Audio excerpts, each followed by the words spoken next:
Again, I'm Hope Bohanec. I have been vegan myself for 34 years and been doing this work, vegan advocacy and vegan education for about that same amount of time, about 3 decades. I've worked for national nonprofits over the years. I've worked for In Defense of Animals, United Poultry Concerns. I have now, since the pandemic, started my own organization, Compassionate Living. And I recently released this book, The Humane Hoax, that you see here. And that's what I'm going to talk about this evening.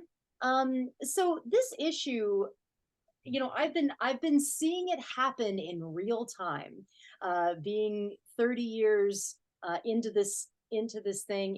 vegan advocacy, and these labels that we're now seeing, like cage free, free range, organic, we didn't see these labels, 20 years ago, not even really 15 years ago. So all started about 15 or so years ago.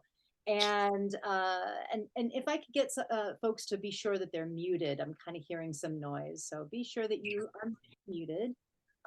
And so, I like I said, I was kind of seeing this happen in real time. I was seeing these labels kind of creeping in, right? And I was concerned and thought maybe I should start looking into this. This is like 15 years ago.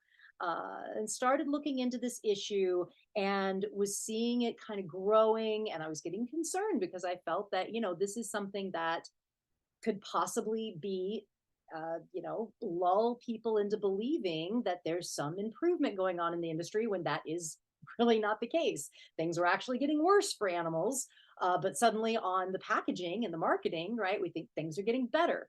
So this is humane washing, or the humane myth, some people call it. I call it the humane hoax. And so I published a book 10 years ago called The Ultimate Betrayal. It was the first book on this issue, and it's been now 10 years. And back then, so few people even knew what it was, or even were thinking about it at all. Now we're really seeing people waking up to this, the activist community waking up to this, people writing about it, thinking about it, doing activism around it. And actually, Alistair Van Cleek of the Micro Sanctuary movement and I started the Humane Hoax Project to bring more awareness to this issue. And I felt that it was really time to write another book. And instead of writing another book myself, I decided to do an anthology and bring in a lot of other voices, a diversity of voices. This book has actually 18 contributing authors, academics and activists and sanctuary workers, and just so many amazing voices. I've got chapters from Carol Adams. I was honored that Carol Adams offered a chapter, Sailesh Rao, Robert Carrillo, Christopher Soul Eubanks, John Sanbanmatsu, Joanne Kong, Karen Divas, so many more. So it's a really, really comprehensive and deep dive into this issue of humane washing. And we're going to talk a little about that this evening. So let's move on. So what is the humane hoax? Just briefly, the mindset that there is a wide range of better ways to breed and slaughter animals, right? It's kind of that's kind of the quick definition. Basically, humane washing, greenwashing is another aspect of it, the environmental impact. And I'd say another aspect as well that we do get into in the book, but we might not be able to get there tonight, is kind of DIY, the kind of new DIY that we're seeing, do it yourself, slaughter, backyard chicken keeping for eggs, these kinds of things where people are kind of, there's an ethos around now, getting out of industrial agriculture and homesteading, and animals unfortunately get caught in that. So, and actually there's some amazing chapters in the book around that stuff, but I don't know that we're going to get into that tonight. We might a little bit, but all right. So humane washing. Just some basics around this and big picture stuff around this before I get into details. There are, to produce a profitable product, okay, the profitable egg, dairy product, meat product, there are inherent cruelties that animal farming now kind of has to have, that they can't circumvent, that they can't, not do, to make a product profitable, right? And even if they wanted to get around these things, they really can't because the competition is so intense. We have such a, there's so many animals and so much product. We're feeding 8 billion people on this planet. So some of these things are just inherent and you can't get around it. Things like body mutilations, separation of families at a very young age, slaughter at a very young age. You cannot get around these things. And so, but the industry is trying to appease, we're, as activists get good, as we're being more vocal, as activism gets more outfit there, as we are being heard more, the industry is shifting, right? They're shifting their language, shifting their marketing. So, and one thing, another thing, let me see what's next.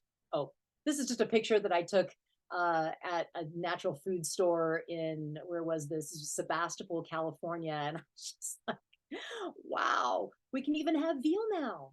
It's so crazy, right? Veal was, finally, we came to this conclusion kind of in the 90s, early 2000s, that veal was the cruel meat, even though all the animals are slaughtered as babies. All the animals are slaughtered before their first birthday that are slaughtered for meat. We recognized veal because they were little baby calves, baby males. But now, hey, guess what? You can have veal again. Woo! I couldn't believe when I saw this. I had to take a picture. Anyway, so I just want to address some common myths around this issue, and also things that kind of I have been criticized, because I focus on this issue, and people will criticize me for focusing on this issue, and they'll say, well, why are you focusing on just a small number of animals on small farms? You need to be talking about all the animals in the big picture, in the CAFOS, right? And so I kind of want to address that. And it's really a common myth that small and local farms are the only ones using these labels. That is not the case at all. And there's this quote from Joanne Kong from my book, and I'll read this quote. And she says, the scale of the operation is irrelevant. To the industry, all farmed animals are nothing more than objects, and cruel common procedures are universal to making a product profitable. One small farm is on small farms. It's a tragic connection that trust is broken. Sorry. And well, okay. Anyway, I'll wrap it up. It's kind of a long quote. And anyway, she's saying that the animals are horrifically betrayed, and the animals are still slaughtered, right? Horrifically betrayed and slaughtered. So, this is why I called my first book The Ultimate Betrayal, because, we're betraying these animals' trust, right?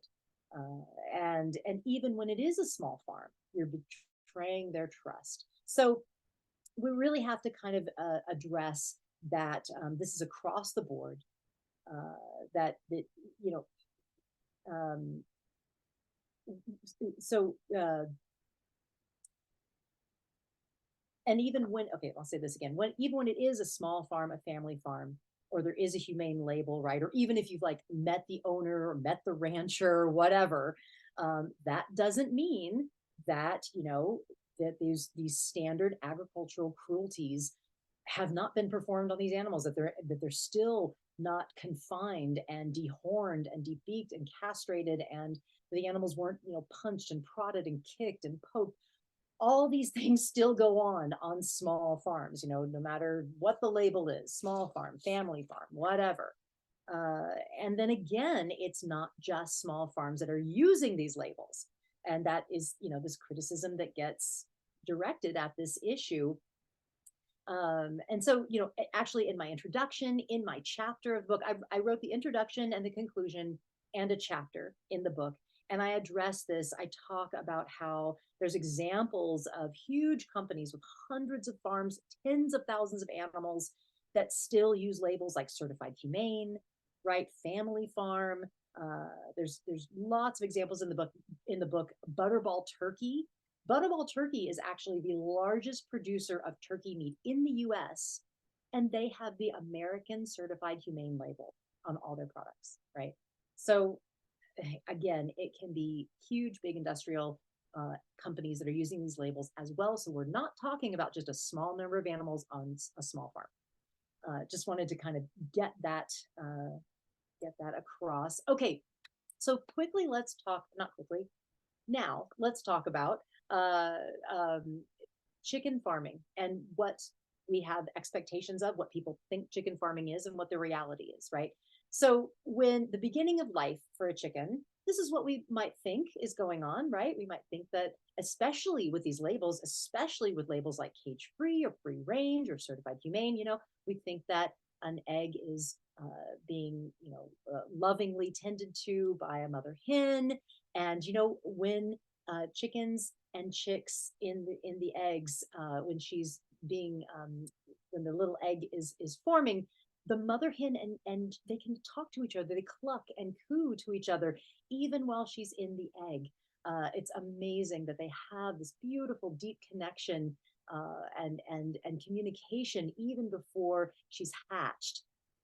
All of that, of course, is denied in animal agriculture. The reality is, and this is with whatever label, any of these labels, the reality is that they are born in brutal hatcheries, metal drawers. They're thrown about like canned goods. This is an image of the chicks being sexed. They decide if they're male or female, toss them in separate chutes. The females, of course, are going to be shipped to an egg facility. The males are killed by the millions, by the billions, tossed into garbage cans. They suffocate on the weight of their brothers while they're just thrown away in the backs of hatcheries. They also are ground up alive sometimes, going down conveyor belts, being blended up. A lot of you may already know this, but for those of you that don't or haven't ever heard it, I always feel it's important that people know, this is the reality for the baby chicks in the egg laying industry. The egg layers don't grow profitably enough to be raised for meat, the males. So the males are worthless because they don't lay eggs. So that's why all these baby male chicks are just ground up alive or tossed in the garbage. It's heart-wrenching and just really horrible. And this is no matter the label. This doesn't change with any of the humane labels, right? So I used to live in Sonoma County, California for many, many years. I lived there for 30 years, my entire adult life. I just recently moved to Eugene, Oregon, just an aside. But in Sonoma County, they are doing a lot of farming, a lot of this kind of farming where it has these particular labels, right? So I went around and did some investigating. This is about 10 years ago when you could do this kind of thing a lot more easily. Now it's much harder because of open rescue and other activists and also undercover investigations, things like that. Farmers are much more wary now, but luckily back 10 or so years ago, I was able to do this kind of investigating pretty easily, where I would just walk right up. Now, chicken farms, it was interesting. With chicken farms, you had to kind of know where they were because you just didn't know. If they didn't have signs that said it was a chicken farm, you had no idea. So you just kind of had to find them. And this is what you would see. You would see these keep out signs, biohazard signs. They really try to keep people off the property. And if you were kind of, I don't know what, courageous / crazy like I was back when I was younger, you walk past these signs and actually go and see what's going on, as I would do. And this is typically what you would see: rows and rows of barns. And you go up, and interestingly, when I would peek into these barns, there's no windows right on these buildings, and so you're kind of having to peek through slats and just kind of look in. And that's why I don't have any good pictures, unfortunately, because you just couldn't. It was so dark and dank. There was no way to take good pictures. But sometimes there would be battery cages, right? Of course, we know what that is, where the chickens are just shoved in there, stacked on top of one another. Horrible, horrible confinement, right? And now what the industry is touting as one of the great things that they're doing for the chickens is cage-free farming. You'd look into the cage-free farms, and sometimes so they would have on the same farm buildings with the cages, and then right next door one of these buildings would be a cage free. So and I'd always be like, well, if they really thought that it was better for the chickens, that they wanted to be more humane, wouldn't they make them all cage free? No, of course not. They just want another you know another product, another sales, different different sales, be able to charge more, right, for the cage free or organic or whatever. Okay, so I didn't take this picture, but this is what I would see when I would look in. And I just want to say a few things about cage free. So, you know, like I was saying, animal activists have done a really great job of exposing the cruelty around cages and the battery cages. And we have arguably talked about how it is one of the worst things that is in this industry, right? The cramming these birds in the tiny cage. It's like living your whole life in a crowded elevator.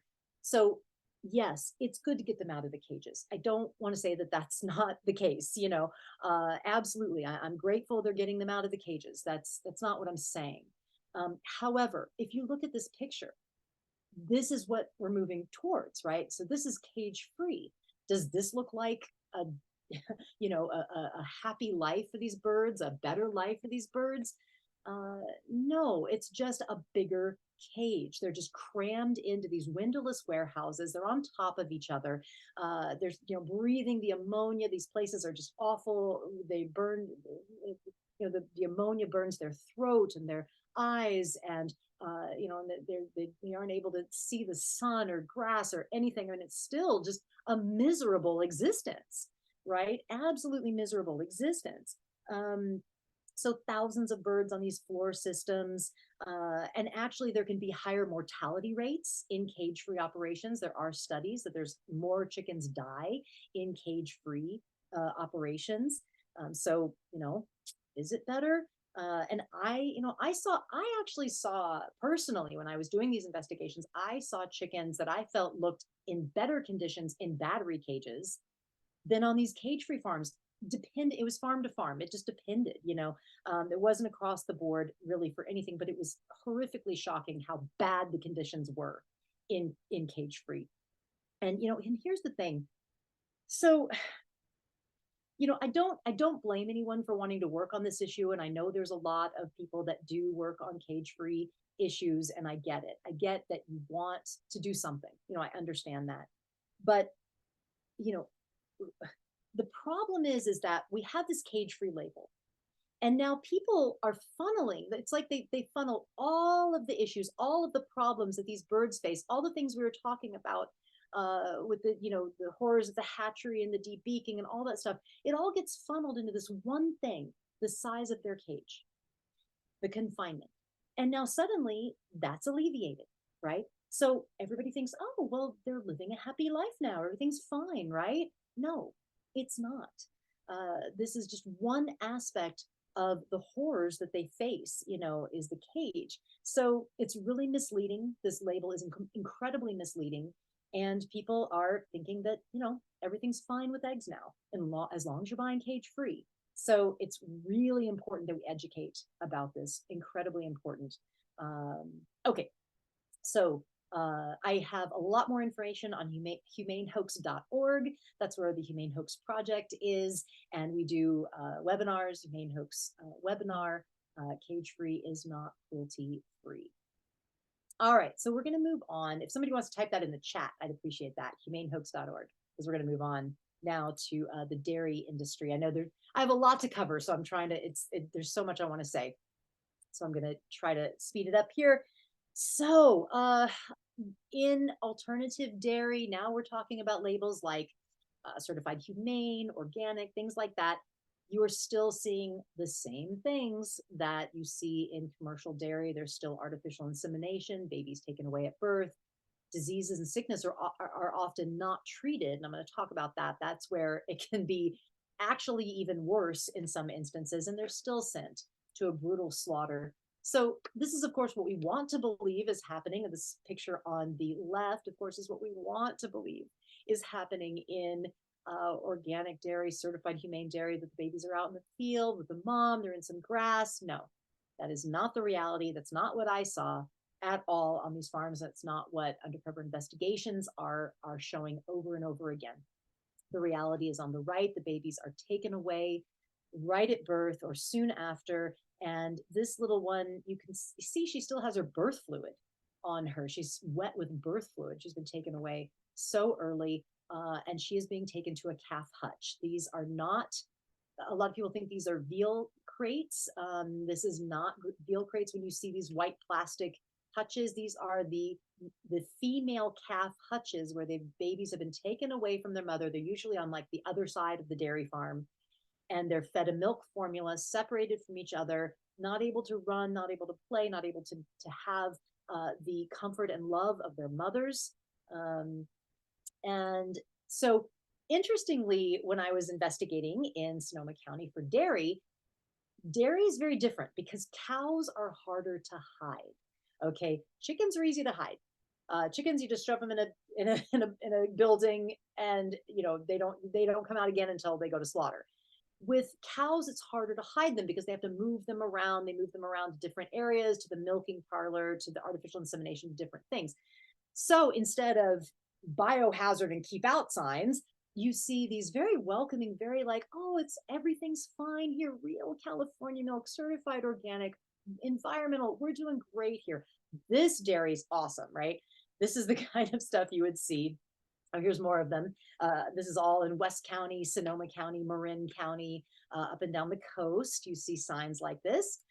But here's the reality of what you would see once you look, when you know what to look for, right? And here's those calf hutches that I was talking about, rows and rows of those calf hutches, and every one of those calf hutches has a baby female calf who was separated from her mother, and is being fed a bottle formula until she is old enough to have her first, terrible sexual violation of artificial insemination. So this was a picture that I took actually when I was given a tour of a farm. So there are these farms that give tours out in Sonoma County, and there was one calf in this building that they had her with some hay and fluffed up, and they were showing us this one calf, this healthy little female calf. But what was interesting is that she still had this tag in her ear, this awful tag that showed that she was just a commodity to them. And this was just, and this is the thing when people go out to the farms, they're like, oh, well, they look fine to me.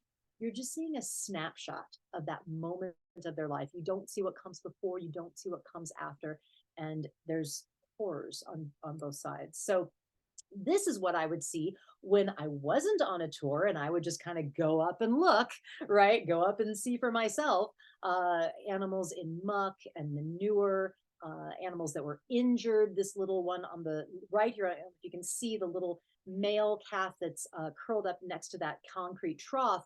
I assume and pretty much know that this was a male, because he had been separated from the females. There were females on the other side in the calf hutches, and he was just pushed out here alone in the mud, very likely going to wait for a transport truck. He's waiting for a transport truck to pick him up and take him off to either veal or beef slaughter. So you also saw injured animals. This was a mama cow, and it's hard to tell from this picture, but her back left leg was swollen like 3 times the size of her other feet, and she was really limping on this leg. So she was very injured. I really wish that I had video at the time, but it was 10 years ago when we didn't have good video on our phones. All right, so I want to talk about romanticizing this vision, this notion of putting animals out to pasture, or having animals out on pasture, right? So we're seeing this a lot with things like free range and regenerative grazing, right, or grass-fed beef. This romanticized notion that if we just get the animals out of the confinement buildings and onto pasture, everything will be fine. It's that's the problem, is this confinement, right? Keeping them confined in these buildings. Well, unfortunately, that's not necessarily the case. Farmed animals are domestic animals. They are not wild animals. They have been domestically, genetically bred over millennia, basically, to be dependent on us and our care. And they are not wild animals that you can just throw outside and, think fend for themselves and think everything's going to be fine. There's numerous studies that really underscore the myriad of problems with free ranging animals. And it's certainly worse for the environment as well. And we'll get into that. Hopefully, I'll have time for all that. With land use and deforestation. There's a fantastic meta-analysis, this big picture analysis that goes 20 years studying. A meta-analysis basically studies numerous like peer-reviewed studies and then comes to its own conclusion based on those studies. So it's a meta-analysis. And there's a big one that was around free-range pork, and they did a real deep dive into animal welfare production challenges associated with pastured pig systems. And they found that pigs had exposure to extreme temperatures, heat stress, they weren't getting adequate shade. The lighter skinned pigs had painful sunburn and blistering. There was also extreme cold in the winter, frostbite, piglets with hypothermia, pneumonia.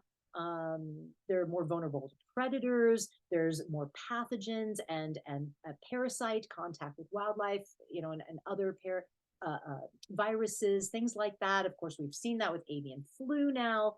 So, the first chapter of my book, getting back to my book, the first chapter, it's named, the title is A Pig Called Silver.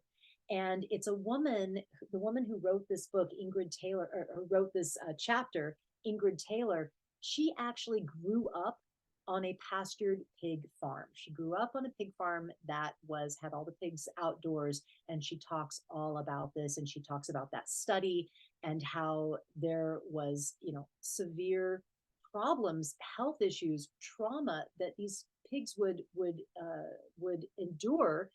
So again, just getting animals out of the barns and onto pasture, there's a myriad of issues. So anyway, so that is that. Okay, so we're going to move on to greenwashing. There's a whole section. So that was kind of part one of the book. Part one of the book is humane washing, and it kind of gives some introduction and big picture stuff around the issue. And part two is greenwashing. And now we're going to get into the environmental aspects. So I'm going to jump right in here. Local, I took this picture. Local is just everywhere. You see this label everywhere. There is absolutely no regulation around it. There's no, FDA, USDA, whatever regulation around what local means. It can be whatever the producer or the grocery or whoever is saying local, it's whatever they want it to be. And when they're doing, okay, is my next slide about this? Well, no. So I'm just going to tell you. So there was actually, I don't like looking at that meat. That's gross. So I'm going to change the slide anyway. and I'm going to tell you that there was a study in the Journal of Environmental Science and Technology, and they found that switching just 2 meals a week from meat and dairy to a vegetable-based diet achieved more greenhouse gas reduction than buying all locally sourced food. So local, it means so little. That is what that study is. I did need this slide. I just read you what's on that slide. Hopefully you figured that out. So local, again, it's good, it's helpful, it's something, but it means very little. And I go into a lot of detail about why that is. Actually, in my first book goes into a lot of detail about local, the ultimate betrayal. I kind of get into that a lot, but I don't have the time to unpack everything here. Kind of just giving an overview of these things. Okay, organic. It's so interesting because people think, oh, well, if I just get the organic dairy, right, then it's just going to be so much better environmentally. Well, let's take a look at that. All right, so these lines going across is the climate change impact. This is just climate change impact. And the green line, so the top light green is organic farming. The darker green below it is conventional farming. And we have 3 diets here. We've got the vegan diet, vegetarian, and the standard American diet, including meat, dairy, and eggs. Okay, so down here at the bottom, I don't know if you can see my cursor, but down here at the bottom, that long dark green line is where the majority of people are. That is the SAD diet, the standard American diet, including meat, dairy, and eggs, not organic. So let's say someone says, I really want to do better. I want to uh, be more green with my diet. I want to be more eco with my diet. I'm going to go organic. I'm going to buy all organic dairy and organic meat. Everything's going to be organic. Okay. Well, you're helping a little. You're moving to that light green line right above the other one down there at the bottom, and you have reduced your impact by 8%, right? 8%. Like, okay, that's something. You've reduced your impact by 8%. Okay. How about if the same person says, hey, I really want to eat more environmental. I really want to be more eco. I'm going to go vegan. I'm just going to go vegan. And now we're not talking about organic at all, just conventional food vegan. All right. Now we drop down to that dark green line at the top under the vegan diet, and you have reduced your impact by 87%. Okay. Now we're talking. Now that's some real impact, right? Really some climate reduction. You can go all the way to organic, vegan, and you're at that tiny little very little impact line of the light green, and you've reduced your impact by 94%. Incredible. So animal products is really what is heavy on impact, right? Free range, free pasture raised, these labels, people think that there's something more environmental going on. Unfortunately, there's not. It really, and I use this picture actually, if you remember this picture from the cage free picture, because this could be labeled a free range farm. There is zero regulation on this label. It is the farmer's word. Basically, the farmer fills out a form, sends it into the USDA, FDA, whoever's doing the labeling, and basically it's just the farmer's word. No, there's no on-site inspection. No one comes out to see. It could be a little concrete patio, little 5-foot concrete patio that is so unappealing, or little mud puddle that no bird even like goes out there because it's so unappealing, and they can call that free range, right? So the label means very, very little. But even if, let's give the benefit of the doubt, even if, is that what my next slide is? No, grass fed. We'll stick here. So even if they do, give the birds some space, or the pigs, or whoever they're raising, give them some space, pasture raised or free range. Unfortunately, the problem with this is that now we're having to clear areas, right? We imagine this operation right here is probably on maybe like a quarter acre, half an acre of land. If you wanted to give all those birds even a small amount of more space that they need and deserve, you're talking about acres and acres and acres of more land. I mean, we're going to be clearing forests and wetlands and prairies and open spaces to accommodate all these free range and local birds, right? And other animals. It's really, really not the direction we need to be going in. It's not a good idea. And it's just not sustainable. We don't have the space for it. Free ranging animals can never be more than just kind of a specialty market for a few elite buyers. We cannot scale this up, right? All right, grass fed. Moving on to grass fed. There are amazing studies out there about grass fed now. Grass fed beef can actually produce 50 to 60% more greenhouse gases. So this is one of those areas where it can be even worse for the animals. I mean, it's truly amazing to me that that people, why are people reaching for grass fed?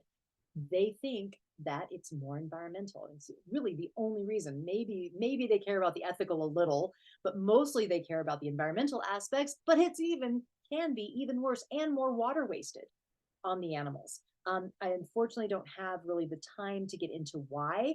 Again, it's all in the book if you want to know the why. There's some really amazing chapters in the greenwashing section. There's extensive endnotes in this book. I mean, they go on and on. It's like some amazing scientific references And that's mostly from the greenwashing section and all the environmental impacts. I really encourage you to get the book and dig into that more, so you can learn why this is. But there's all these studies out of Oxford, Harvard, Washington State now. They've all compared feedlot, just conventional, to grass fed, and again they found that grass fed products required more land, more water, more fossil fuels, produced more greenhouse gases. I mean, it's wow, crazy. It's not even neutral, it's worse, right? Ah, okay. So there are people out there that will now at this point say, but wait. You can't just throw the cows out there and think it's all going to be fine. There's ways, there's methods, there's better methods to do it, right? And that's where we get into regenerative grazing. Okay, we're going to be hearing more and more about regenerative grazing. This is very, very prominent now. So just so much on regenerative grazing. We're seeing it. We're seeing it in the farm bill subsidies, lobbyists. I mean, now the industry is. They know they've got a bad rap. They know that everyone knows that they are environmentally horrible. So what are they doing? They're wanting to push this regenerative grazing. Like, oh, look, no. We can do it better. We can do it better, right? Well, unfortunately, it does not hold water scientifically. And again, it's very detailed as to the why. So, but I'll explain. I'll just first explain what regenerative grazing is. I don't want to get into a lot of this. Again, I'm trying to fit a lot into this presentation. I do a whole other presentation that's just on the greenwashing. That's a full hour of greenwashing, and then I can unpack all this stuff a little more. But anyway, regenerative grazing is where they will use a large area of space, so many acres, once again, an issue, many acres of space for a much smaller number of animals, and then they will rotate them around. They'll fence it off, section off the whole big area, and rotate them around so that they don't degrade one area so extensively, right? So numerous problems right there. We've got to use way more acres of land for way smaller amount of animals. That's an issue right now with 8 billion people to feed. And then, so again, not, scaling up is going to be an issue. And there's a lot of science out there that talks about how this just really is not the green superstar that they want you to believe. And I'll just give a plug for my podcast here. I have a podcast called Hope for the Animals podcast, and I have some amazing podcasts about this issue that really break it down. I just re-released one from Dr. Tushar Mehta because it was just a great episode on greenwashing. I think it's maybe about 3 back now. From the latest one, and there's another one. Oh, it's number 79. Dr. Nicholas Carter, who also wrote a chapter in the book in the greenwashing section. I had him on promoting the book back in the spring when I was promoting the book more steadily. Nicholas Carter, he was also on the podcast and talked all about this issue. Really good stuff. This regenerative grazing, as far as the information that when I say really good stuff, I mean, this is information we need to know, right? Good stuff that we need to know. We've got the industrial farming talk down. We can talk about that all day. We can talk about the environmental impact. But when someone comes back with, but what about regenerative? What do you say? So we've got to learn this stuff. We've got to know how to respond to all this new, supposedly new methods of farming, right? All right. So, what else? Yeah, so okay, so what is the solution? And it's so interesting how we've known that what is the reason, the number one reason for deforestation in the US, the number one reason for biodiversity loss in the US? Grazing animals. That is like the number. What's destroying the rainforest? Grazing, right? All of that. We know that this is a detrimental practice. What is the proposed solution? More grazing, regenerative grazing. That just doesn't make sense. Anyway, the true solution, the best solution, rewilding. Rewilding. This is the nature-based solution to the climate crisis. And how can we do this? freeing up land. We need to free up acres and acres and acres of land so we can rewild it, so we can have green spaces that are sequestering carbon. How do we do that? By shifting to a plant-based diet, to transitioning to a vegan diet, will free up so much land, all the land that's being wasted on grazing, all the land that's being wasted on raising grain, soy, and corn and alfalfa that's getting fed to the animals. If we freed up all that land, rewilded that land, that it's such a simple solution. It's just so beautiful and nature-based simple solution. If we just have the will to do it, all right. So moving on from the greenwashing section. So that's the greenwashing section. So the third section in the book is language and labels. And now is when we kind of get into the marketing, the labels, things like that, the kind of the psychology really around it all. Some really, really interesting chapters again in the book on this, in this section and on this topic. And in the book, I cite a really interesting survey from the Sentience Institute, and they found that 58% of they asked a random survey of people or section of people, and 58% think that farmed animals are treated well.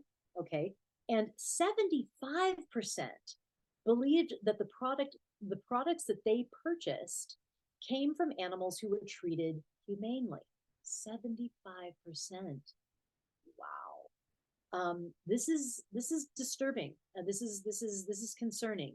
I really believe that the presence of these alternative and humane labels in the market, it exacerbates this feeling that everything's okay, right? I mean, that it appeases consumers into this false sense that there is just this industry-wide improvement, right? That everything's getting better. And the conditions for farmed animals are really getting better. And that's not the reality. I mean, things are getting worse for the animals.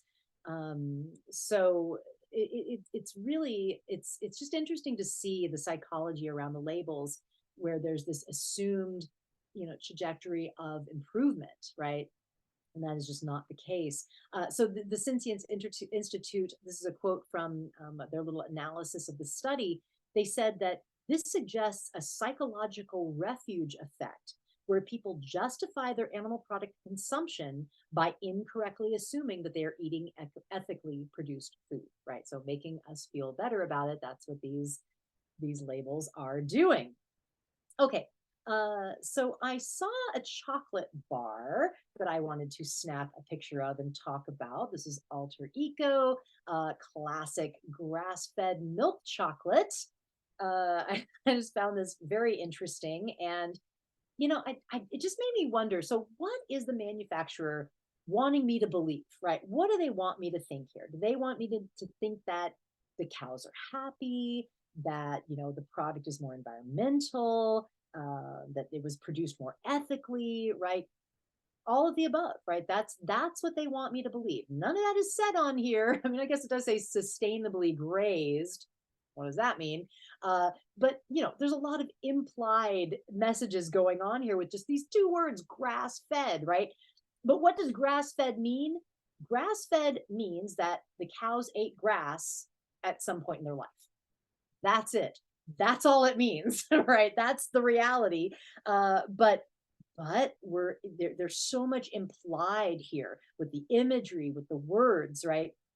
And it's just so interesting how manipulative and all the insinuations and assumptions that you get from just these one or two words, and how much influence marketing has over consumers, this manipulative marketing, right? I mean, that's why I wrote this book, to kind of expose this kind of stuff. Okay, so we're also seeing some really interesting new labels that are coming out. Grass-fed and free range, that's all getting old now. So now we're seeing things like responsibly raised. Okay, this one, Chipotle uses this, Whole Foods uses this, and this particular ad I just had to pull and analyze. Okay, responsibly raised and unconditionally loved. Oh, what is going on here? So, whew, okay, so what are we looking at here? We're looking at a burrito. Okay. So we assume that they don't mean the burrito was unconditionally loved.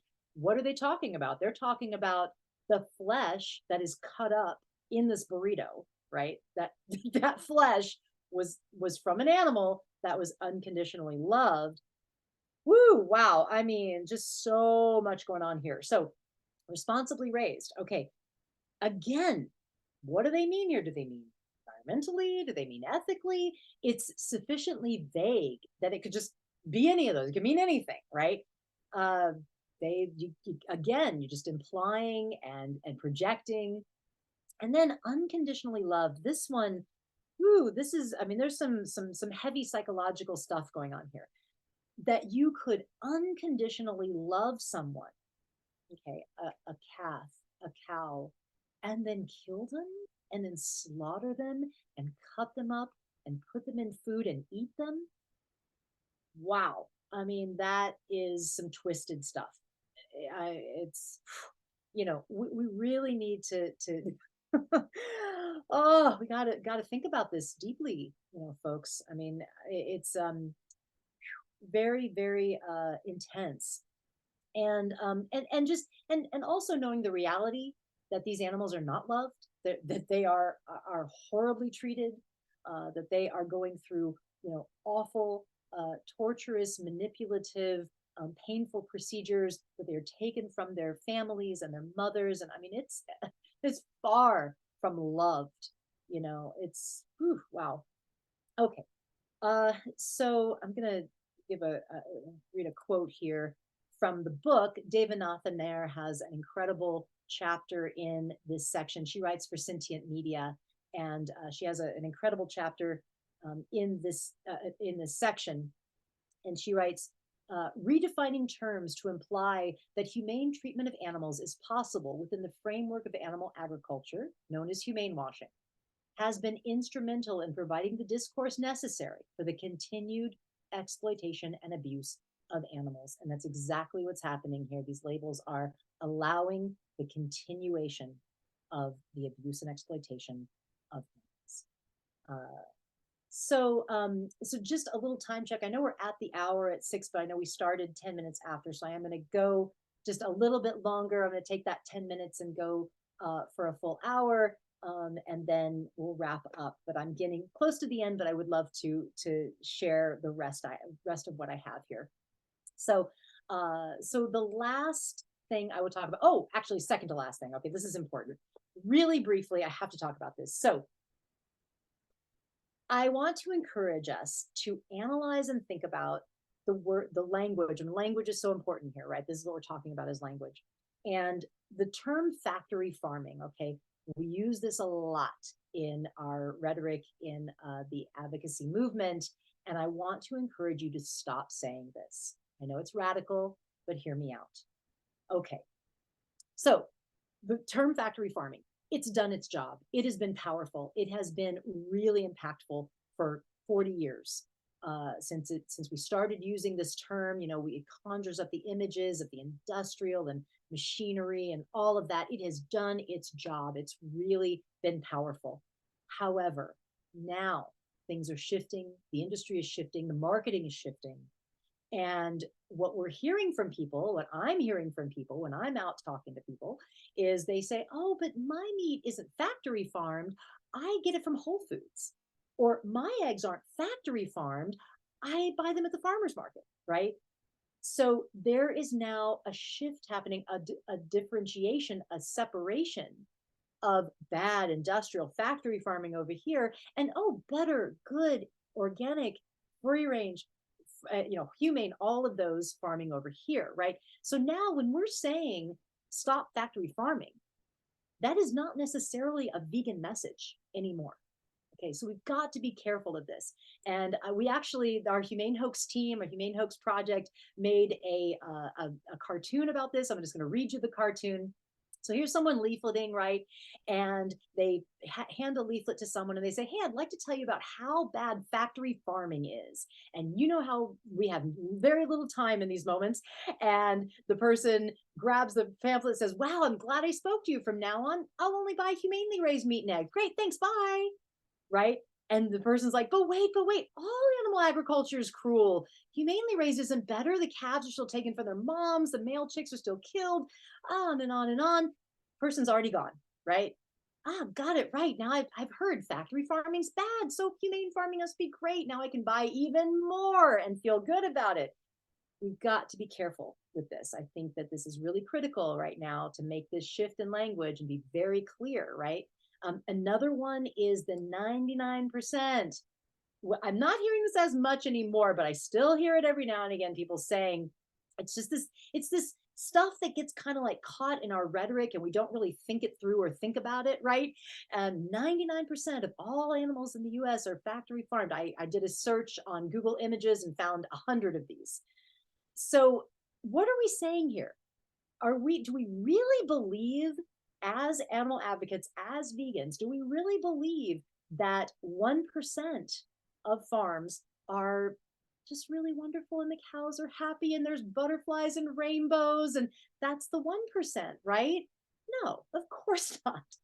Of course not. We absolutely know, that 1%, that 1% is not any better, that it may be smaller or something like that, but the animals are still, debeaked and dehorned and going to a painful slaughter at a young age. And that there is no happy farms, we know this. So, but that's what we're saying when we say this 99 thing, we say this 99%, then people are going to think, oh, well, I buy at Whole Foods. So that's the 1% that they say is good, right? No, all animal farming is bad. That's what, so what should we say? Right? Everybody's like, well, then everybody asks me, well, then what should we say? All animal farming is bad. All animal agriculture is bad. All, animal agribusiness. You can use terms like this interchangeably, industrial farming, whatever. But just this very specific factory farming. We just say it over and over: factory farming, factory farming, factory farming. And people start thinking, oh, well, I don't do factory farming. So be very careful of this, right? Be clear that all animal farming hurts animals. Okay.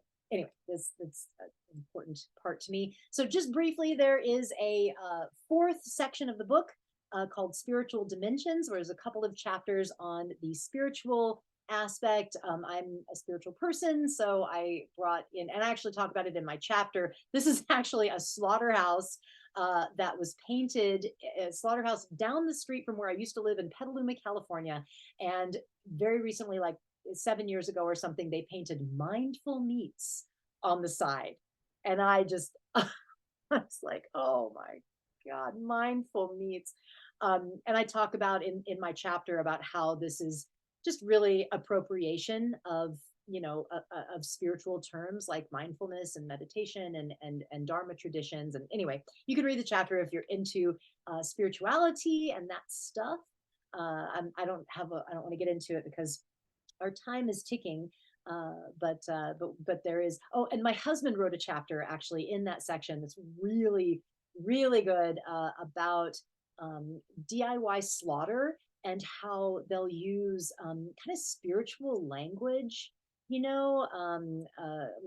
around killing the animal to kind of mask what's, the brutality and horribleness of what's going on. And I'll talk about, praying to the animal's spirit before they release their spirit, and, all this kind of stuff while they're slitting their throats. So, and there's actually psychology around that called spiritual bypass, where you use spirituality to do bad things. So interesting stuff in this book. Okay, so moving on. So just briefly, I want to wrap up by talking about how, even though I go on and on about this stuff and I get very riled up and very frustrated with all this stuff, I do feel that we are moving in the right direction. I really do. That this is something that we have to go through to get to the side of animal liberation, right? You know, I'm hopeful because I believe that people care. I mean, these products wouldn't sell if people didn't care, right? People, there are people out there that are willing to pay more, that seek out these products. They wouldn't be doing so well if there wasn't a market for it. So that is hopeful. That really is. You know, that they do want to do the right thing. So you know, I appreciate that. I am grateful for that. But I also believe that we can't get complacent, right? We can't let people just stay there and think that they're doing the right thing. We've got to be a voice for the truth. We've got to expose this marketing, this labels for the lies that they are, so that these people that do care can do the right thing and move to reducing and eliminating these products altogether, so that they can truly be humane. You know, it's, you know, it's very, very important for us to tell the animals stories, show that anytime animals are commodified, anytime there is commodification, there is exploitation, there is abuse, there is suffering, no matter the marketing, no matter the label. And I believe that we'll get there, right? That people truly don't want to see animals suffer. And we've just got to get them to see that. So the only truly humane choice is vegan. And you know, and I also just want to say a little something about reforming the industry. You know, that's kind of what this all is, right? Is kind of trying all these labels and these welfare campaigns, trying to reform the industry. But I believe that, you know, we really can't trust. First of all, we can't trust the industry and the animal producers to reform their own businesses any more than we could trust like the fossil fuel industry to do the right thing and stop drilling for oil, right? Self-regulation never works. And we have to make the changes as consumers on the grassroots level. Um, you know, we have to embrace the urgency and realize that we can't just reform these industries. I believe that there are some industries that are just unreformable, right? Unreformable, right? There's industries that are just so destructive, so cruel, and so damaging that they are unreformable and they need to be dismantled and replaced. In this case, replaced with healthy plant-based food.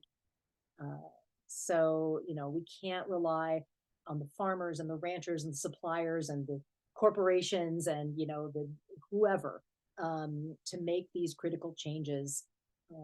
We have to do it on the grassroots level, on the consumer level. I truly believe, to make the change sustainable. And you know, to make this change that's very necessary for our survival. Okay, we're at the hour.